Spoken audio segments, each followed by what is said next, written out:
Hi everyone, I'm Maggie Weldon from maggiescrochet.com, and every once in a while in crochet there are these defining moments, and I really think that this board is one of them. This is so beautiful. I just love this. I've just been walking it around the office, and this is to introduce a series of flower videos that we're doing here on YouTube.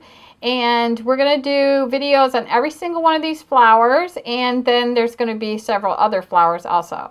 And most of these were done with worsted weight yarn, and all different brands of yarn were used for this.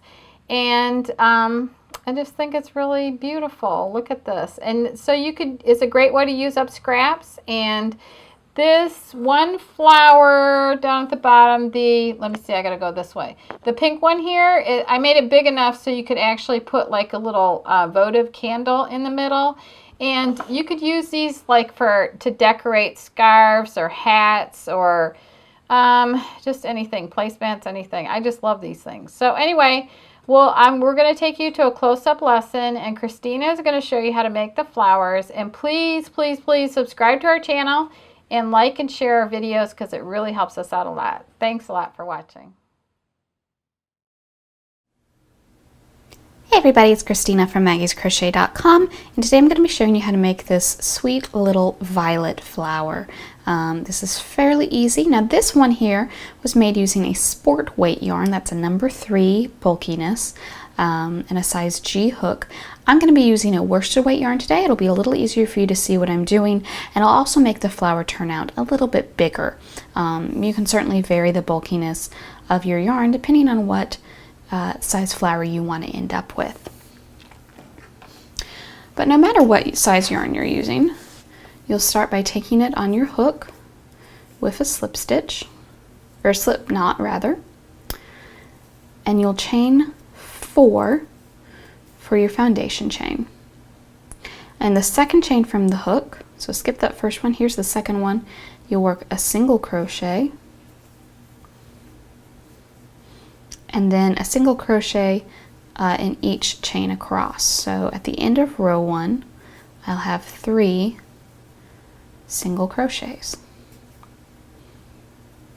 Chain 1 and turn at the beginning of each row. For row 2, we'll work 2 single crochets in this first stitch,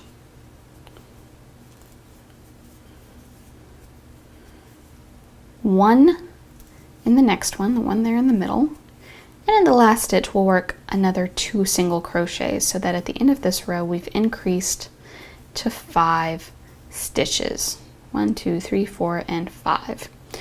Row 3, chain 1 and turn, and just single crochet all the way across. Just work it even.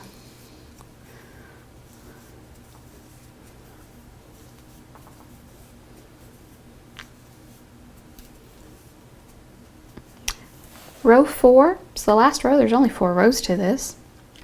I'm going to single crochet in the first single crochet. Now in the next stitch, you're going to work a couple of stitches. First will be a half double crochet, so you'll yarn over, insert down into the stitch, pull your loop through, yarn over and pull that loop through all 3 loops at once. In the same stitch, you will work 2 double crochets, yarn over, insert into the stitch, pull a loop through, yarn over and pull through 2, yarn over and pull through 2, and then 1 more double just like that. In the next stitch, you'll work a slip stitch. So that'll be insert your hook, pull your loop through, and pull that same loop through the first loop on your hook. Next stitch will be 2 doubles.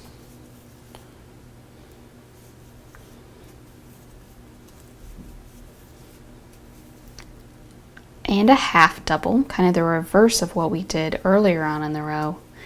And then the last stitch will just be a single crochet to kind of finish it off. So you get almost this little heart-shaped look at the end.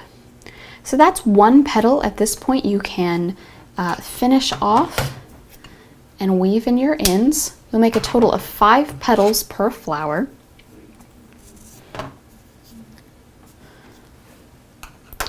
I've already made the rest of my petals here, so let me show you how you put this together.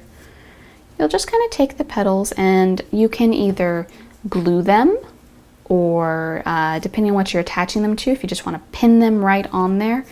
I'm going to sew mine today. So I found the easiest way to thread a yarn needle is take your yarn, fold it in half, pinch it between your fingers just like that. Take your yarn needle, the bigger the better, slide it right down over that pinched yarn between your fingers. That's going to thread your needle really nicely. Usually I leave my long end at the beginning and not at the end, but I left it at the end this time, so I'm just going to kind of work the yarn down till I'm at the bottom of my petal. And then I can just add each petal on. Now the right side of your petal is the one where your stitches are kind of leaning towards you. See how that top of that stitch is kind of leaning towards me? And on this side it's leaning away. This is the right side. So just take each petal. I'm just going to kind of tack these together first, make sure they're positioned correctly, and then I'll start down a little more firmly. And like I said, you can glue this if that works better for you. There's no one single way to put this flower together. Just kind of overlap the petals, making sure that you are looking at the right side of all of them. There's the last one. Now I'm going to try, let's see if this will work. See how each of my petals overlaps the one before it? I'm going to try to overlap the first one and the last one so you can't tell where I started. See, if I did that, it's pretty easy, obvious which one I started with. So I'm going to try to overlap that just a little bit. Hold it all together. And then we'll just sew through this a few times to make it stay. You may want to use pins just to hold it still while you're sewing. So I'm just going to tack this down a little bit, make sure it's nice and secure. The one nice thing about using the pin, like I showed you in the example, is that it's got that nice pearl on the end. Adds a really nice touch. So that's basically it. This one probably needs a few more stitches to be really nice and secure. I'll probably grab a button or something, so right there in the middle, give it a nice kind of finishing touch. But that is your violet. Let me show you the sport weight yarn one again with the pin in it. So you can see how much bigger the worsted weight yarn ended up being than the sport weight. Either one is perfectly fine. Just know which one you prefer.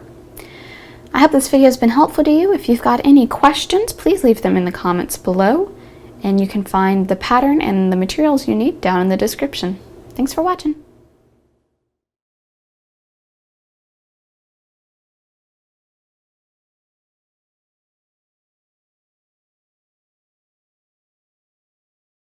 And this is the third part, which we're going to do the edging round.